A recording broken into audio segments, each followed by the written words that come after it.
జగన్ హయాంలో జరిగిన మద్యం స్కామ్లో కీలక వివరాలు రాబట్టడంపై ఈడీ దృష్టి సారించింది.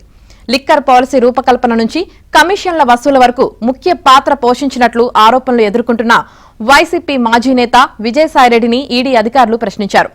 మద్యం పాలసీపై తన సమక్షంలో 3 సార్లు భేటీలు జరిగాయని ఆయన చెప్పినట్లు తెలిసింది.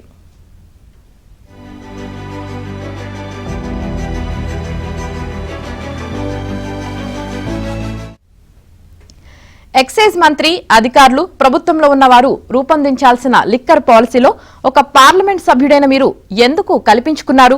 పాలసీ రూపకల్పనలో మీ పాత్ర ఏంటి అని సాయిరెడ్డిని ఈడీ ప్రశ్నించింది.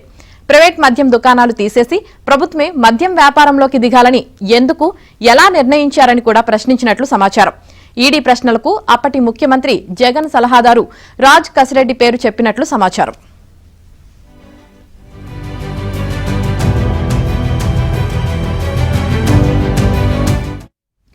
మరోవైపు లిక్కర్ స్కామ్ లో A1 రాజ్ కసిరెడ్డిని విజయవాడ జైల్లో ఈడీ అధికారులు ప్రశ్నించారు.